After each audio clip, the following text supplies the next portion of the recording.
하나님의 말씀은 요한복음 12장 말씀입니다. 요한복음 12장입니다.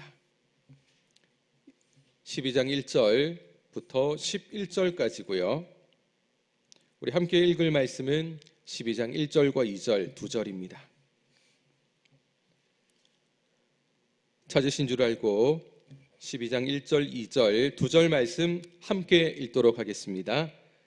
6월절 엿새 전에 예수께서 베다니에 이르시니 이곳은 예수께서 죽은 자 가운데서 살리신 나사로가 있는 곳이라. 거기서 예수를 위하여 잔치할새 마르다는 일을 하고 나사로는 예수와 함께 앉은 자 중에 있더라. 아멘.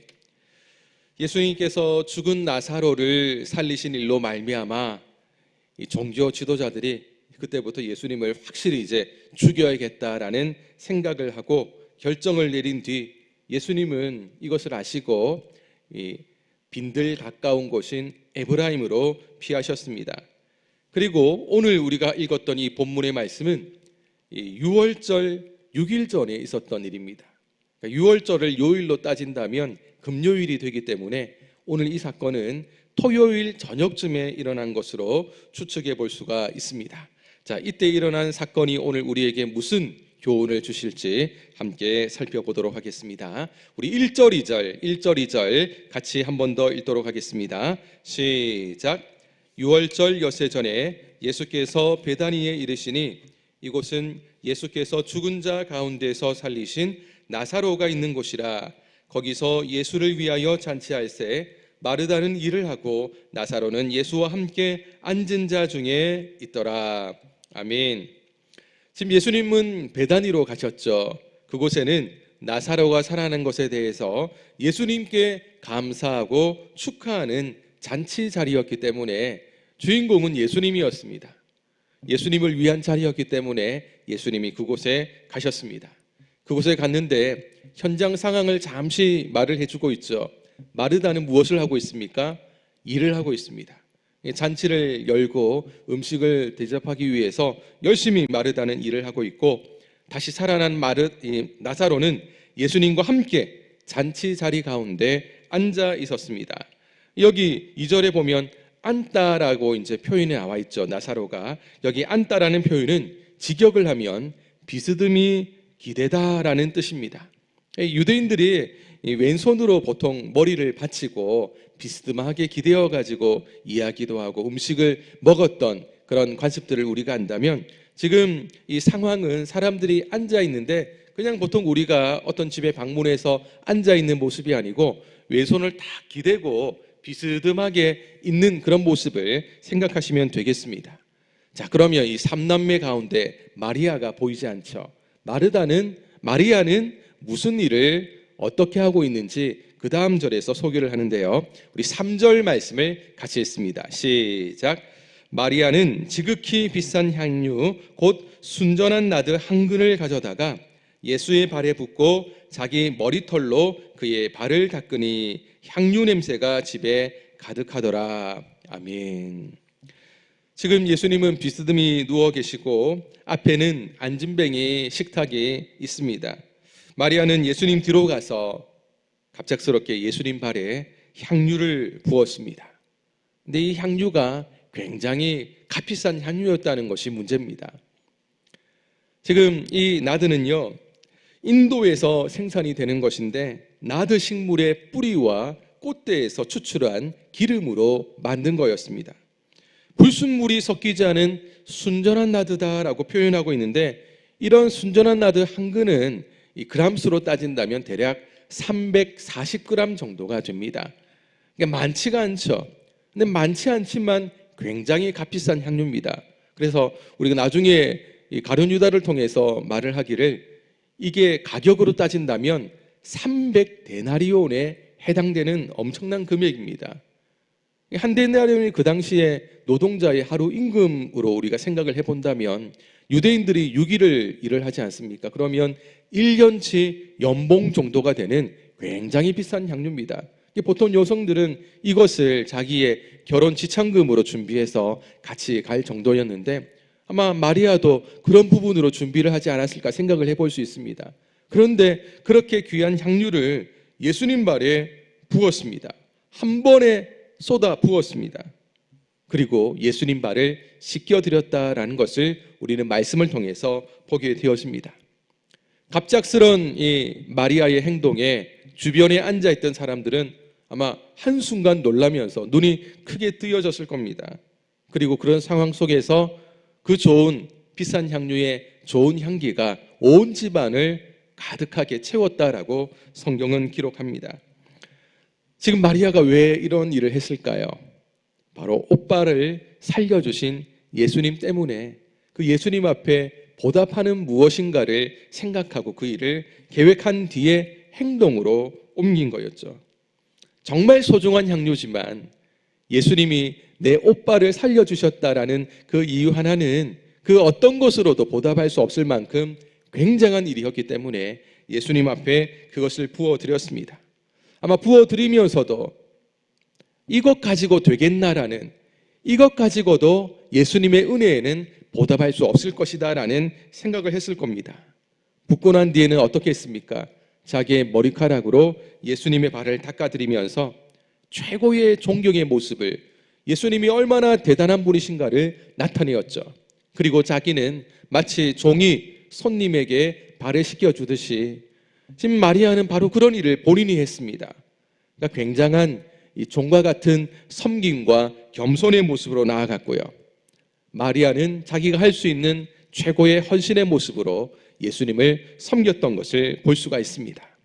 바로 이런 상황 속에 많은 사람들은 정말 대단하다라는 생각을 하는 사람도 있었겠지만 또 다른 생각을 하는 한 사람이 있었는데 바로 가룟 유다였습니다.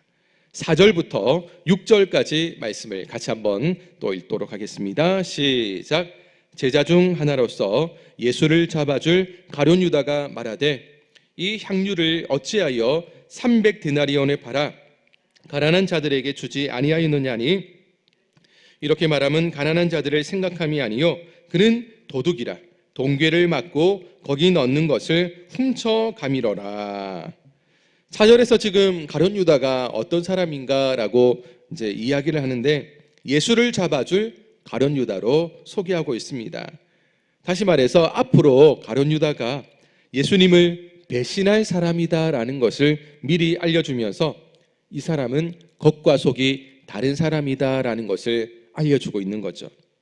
이 가룟 유다가 말하기를 이 값비싼 향유 300데나리온 하는 이 비싼 향유를 팔아서 그걸 돈으로 바꿔 가지고 가난한 자들에게 도와줄 수 있는데 왜 이렇게 낭비를 하지라고 비판을 했습니다. 그런데 요한복음의 저자는 가룟 유다가 이렇게 한 말이 맞고 틀리다라는 말에 대해서는 평가를 하지 않습니다. 가룟 유다의 속마음이 어떠했는가를 폭로하고 있죠.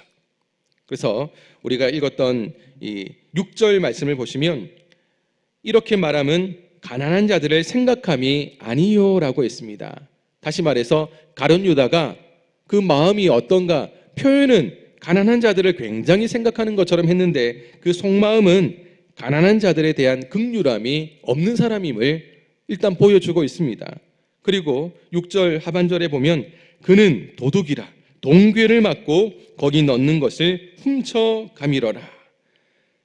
가룟 유다는 한마디로 예수님 이 일행에 공동자금, 공금을 맡고 있는 사람이었습니다. 그런데 공금을 훔치는 사람이었음을 또한 폭로하고 있는 거죠. 그러니까 마음이 완전 다른 사람입니다. 가난한 자들을 생각하는 듯 하지만 가난한 자들을 향한 긍휼의 마음이 없고 예수님의 그 공금을 맡을 정도로 대단히 신뢰를 받는 위치에 있는 사람인 것 같았지만 한편으로는 그 공금에 손을 대었던 사람임을 가리키고 있는 거죠. 이것으로 가룟 유다가 겉과 속이 다른 사람임을 증명하고 있습니다. 만약 마리아가 향유를 정말 가룟 유다의 생각처럼 팔아가지고 돈을 제자들에게 맡겨서 이걸 좀 가난한 자들을 위해서 구제해 주십시오라고 맡겼다면 어떤 일이 생겼겠습니까? 가룟 유다는 그 돈의 일부를 착복해가지고 자기가 가져갔겠죠. 그런데 그렇게 하지 못했기 때문에 가룟 유다는 이 문제에 대해서 아쉬움 속에 문제 제기를 했던 것입니다. 예수님과 함께 생활을 했지만 그는 철저히 인간적인 사람이었고요. 철저히 세상 부귀영화를 놓지 못하는 사람이었음을 이 말씀을 통해서 볼 수가 있습니다. 그래서 이런 모습을 보면 가룟 유다는 철저하게 또 사꾼의 모습을 띠고 있죠. 선한 목자의 모습을 가지고 함께하지만 그러나 철저하게 사꾼과 다를 바 없는 사람이었습니다. 이런 모습을 보면 가룟 유다는 그 당시 종교 지도자들과 비슷한 모습을 가지고 있는 거죠. 종교 지도자들이 하나님의 말씀으로 백성들을 잘 이끌어야 되는데 근데 그들의 자리를 가지고 백성들에게 기득권을 행사했던 그런 모습을 보이는 종교 지도자들의 모습과 가룟 유다는 전혀 다를 바가 없는 모습을 가지고 있습니다. 이런 가룟 유다의 모습에 예수님은 가룟 유다가 그렇게 하지 말도록 제지를 하는 것을 다음 절에서 보여주고 있는데요. 우리 본문 7절과 8절 우리 두 절 말씀 같이 읽겠습니다. 시작. 예수께서 이르시되 그를 가만두어 나의 장래할 날을 위하여 그것을 간직하게 하라. 가난한 자들은 항상 너희와 함께 있거니와 나는 항상 있지 아니하리라 하시니라. 아멘. 예수님은 가룟 유다와 전혀 다르게 가룟 유다의 행동을 막지 말라라고 말씀을 합니다. 가룟 유다는 마리아가 예수님 발에 향유를 붓는 것을 낭비처럼 허비처럼 생각했지만 예수님은 그렇게 생각하지 않았다는 것이죠. 이것은 예수님 자신의 마지막을 준비하는 거룩한 낭비, 아름다운 헌신으로 예수님이 보셨음을 예수님의 말씀을 통해서 볼 수가 있습니다.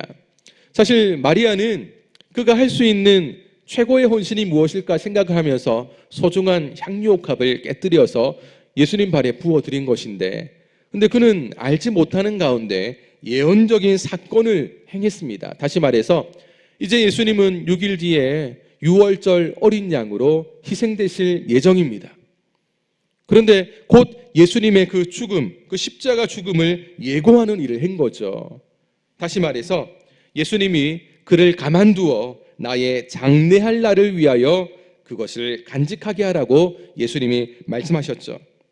예수님이 죽을 바로 그때를 생각하면서 유월절 어린 양으로 희생될 예수님을 위해서 미리 장례를 준비하는 아주 상징적이고 가치 있는 일을 마리아가 했기 때문에 그것을 하지 말라라고 막지 말아라라고 예수님은 말씀하신 겁니다. 당시 이 유대인들은 그 관습 가운데 죽은 자의 몸에는 향유를 바르는 관습이 있었습니다. 마리아가 지금 예수님 팔에 그 향유를 붓는 것은 곧 예수님의 죽음을 준비하는 일과 같은 것으로 예수님은 보셨다라는 사실이죠. 주님을 영화롭게 하기 위해서 자신의 최선 그리고 최고를 하나님 앞에 올려드린 바로 그것은 결코 거룩한 이 낭비지 헛된 낭비가 아닙니다. 사람들은 참 어떻게 저렇게 하나님 앞에 나갈 때마다 헌금을 저렇게 할 수 있는가? 어떻게 11조를 할 수가 있는가? 우리가 하나님 앞에 드리는 부분에 대해서 세상 사람들은 굉장히 아깝게 생각을 하고 낭비처럼 정말 생각을 하고 하지 말아야 될 일처럼 여기지만 근데 우리가 하는 일은 어떻습니까? 하나님 앞에 드리면서 아깝다, 이거 조금 줄이면 안 될까 이런 생각하지 않지요, 그죠? 하나님 앞에 드릴 때마다 더 하고 싶지만 그러나 하나님 내가 할 수 있는 최선으로 과부의 마음을 가지고 하나님 앞에 내가 드릴 것을 구별하여 하나님께 올려드립니다. 우리가 하나님 앞에 그렇게 드립니다. 오늘 그런 모습은 오늘 마리아가 예수님을 위해서 드리는 거룩한 낭비처럼 보인다는 거죠. 세상 사람들의 눈에는. 그러나 하나님께서 보실 때는 너무나 아름답게 보실 줄로 믿습니다. 그 금액의 크고 작음을 떠나서 하나님 앞에 내 최선과 최고를 드릴 때마다 하나님은 기쁘시게 받으십니다. 절대로 세상의 시선과 그런 말 속에 우리가 휘둘리면 안 된다는 것을 기억해야 됩니다. 그렇다고 예수님이 가난한 자들을 그냥 생각하지 않는 분은 아닌 거죠. 예수님은 지금 곧 며칠 뒤에 죽게 될 것이지만 그 뒤에도 가난한 사람들은 늘 함께하기 때문에 언제든지 도와줄 수는 있는 겁니다. 그러나 지금 이 순간 가장 중요한 일에 집중하고 있는 마리아를 기억하라라고 말씀하는 거죠. 가장 중요한 일에, 가장 필요한 일에 주님을 영화롭게 하려는 목적으로 행해진 마리아의 헌신은 결코 비난받을 일이 아니다라는 것을 예수님이 가르쳐 주는 것을 볼 수가 있습니다. 이제 유대인들이 이제 이 말씀 가운데 끝에 등장하는 것을 볼 수가 있는데요. 예수님이 베다니에 계시다라는 소문을 듣고 찾아옵니다. 오늘 본문 9절부터 마지막 11절까지 우리 세 절 말씀 같이 읽도록 하겠습니다. 시작. 유대인의 큰 무리가 예수께서 여기 계신 줄을 알고 오니 이는 예수만 보기 위함이 아니요 죽은 자 가운데서 살리신 나사로도 보려 함이로라. 대제사장들이 나사로까지 죽이려고 모의하니 나사로 때문에 많은 유대인이 가서 예수를 믿음이로라.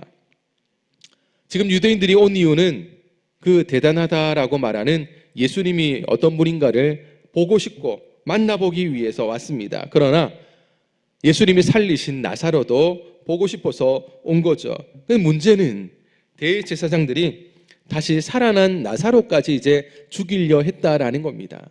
예수님을 죽이려 했던 것은 이미 모의한 일이지만 나사로까지 죽이려 할 정도로 나사로가 눈의 가시처럼 보였다는 겁니다. 왜 그렇습니까? 나사로가 죽었다가 살아난 이 부활한 일 때문에 많은 유대인들이 가서 예수님을 믿었던 일이 그 문제였습니다. 여기 11절 끝에 보시면 가서, 많은 유대인들이 가서 예수를 믿었다. 여기 가서라는 헬라 원어의 뜻은요, 떨어져 나갔다는 겁니다. 다시 말해서 유대인들이 유대교 안에 속해 있다가 다시 살아난 나사로 때문에 가서, 다시 말해서 떨어져 나가서, 유대교에서 떨어져 나가서 예수를 믿게 되었기 때문에 예수님도 죽이려 했고 나사로까지 죽이려 했다는 것을 볼 수가 있습니다. 참 종교 지도자들이 얼마나 마음이 악한지를 한 번 더 확인하게 됩니다. 사람을 살리는 일을 해야 될 사람들이 한 사람 두 사람 자기의 기득권을 지키기 위해서 그것도 죽이려고 하는 그런 무서운 모습을 그들에게서 보여집니다. 악한 마음은 계속해서 악한 마음을 낳게 된다는 것을 한 번 더 보게 되는 참 중요한 교훈입니다. 그것도 종교 지도자의 모습 속에서 이런 모습이 있었다라는 것은 그 당시에 이들이 얼마나 율법을 위하는 척하지만 율법과는 상관없이 하나님과는 상관없는 그런 일들을 했는지를 잘 알 수 있습니다. 하나님의 백성은 하나님 백성다워야 되고요, 종교 지도자들은 종교 지도자다워야죠. 근데 그런 삶을 전혀 살지 못했던 그 당시의 안타까운 모습을 우리는 보게 되어집니다. 이제 말씀을 맺도록 하겠습니다. 우리는 예수님을 믿고 구원을 받았습니다. 영생을 선물로 받았습니다. 우리가 주님 안에서 이 놀라운 일을 경험했기 때문에 여러분, 내가 죽음에서 생명으로, 그리고 영원한 멸망에서 영생으로 놀라운 축복을 받았다라는 것은 날마다 우리의 삶이 잔치하는 삶과 같아야 됩니다. 그리스도의 향기를 증거하는 삶과 같아야 된다는 것을 우리가 볼 수가 있습니다. 예수님을 믿은 뒤에 우리는 생명을 얻었고 우리의 인생의 주인은 예수님으로 바뀌었습니다. 그전에는 내가 내 삶의 주인이었다면 예수님이 들어오신 후에는 내 소중한 내 마음의 자리는 예수님이 자리 잡고 있다는 것을 알고 있습니다. 예수님이 내 인생의 가장 소중한 분이시다는 것을 고백해야 되는 거죠. 이 소중한 주님을 위해서 오늘 우리는 어떻게 살아가고 있는가? 주께서 내 삶을 이끄시는 대로 순종하는 것, 바로 그것이 하나님이 가장 기뻐하는 삶인 줄로 믿습니다. 또한 나는 어떻게 그리스도의 향기를 드러내는 삶을 살고 있는가 돌아보기를 원합니다. 마리아는 할 수 있는 최선과 최고의 모습을 주님을 위해서 보였는데, 만약 겉과 속이 달랐던 가룟 유다와 같이 그 당시 종교 지도자처럼 악한 마음이 우리를 지배한다면, 예수님을 믿지만 아마 그 악한 마음이 우리를 지배한다면 예수님을 믿는 모습과는 전혀 상관없이 세상 사람과 다를 바 없는 모습으로 살아갈 수밖에 없는 우리의 모습을 보게 될 것입니다. 그런 일이 생기지 않도록 우린 마리아처럼 늘 겸손으로, 그리고 하나님 앞에 말씀에 순종하는 말씀의 사람으로 살아가야 되는 것이 바로 그 이유입니다. 하나님 말씀 가운데 거하면 절대로 이런 일이 생기지 않는 거죠. 그러나 말씀과 상관없는 삶을 살면 나도 언제든지 가룟 유다처럼 하나님 안에 하나님과 함께하는 그런 무리에 속해 있다 할지라도 세상 사람과 다를 바 없는 모습이 나올 수 있는 존재라는 것을 꼭 기억하시고 늘 겸손과 또 하나님의 말씀을 붙잡는 그런 삶이 되어야 됩니다. 마리아는 가장 소중한 향유옥합을 깨뜨려 예수님께 최고의 존경심을 표현했습니다. 그리고 최고의 헌신을 하나님 앞에 올려드렸습니다. 오늘 그 주님께서 내 인생의 주인이 되셔서 오늘도 내 삶을 이끄실 텐데요. 주님과 함께 하나님의 뜻을 이루며 그리스도의 향기를 많은 사람들에게 드러내며 하나님 앞에 영광 돌리는 귀한 하루의 삶을 살아가시기를 주님의 이름으로 축원합니다. 같이 한번 기도하겠습니다.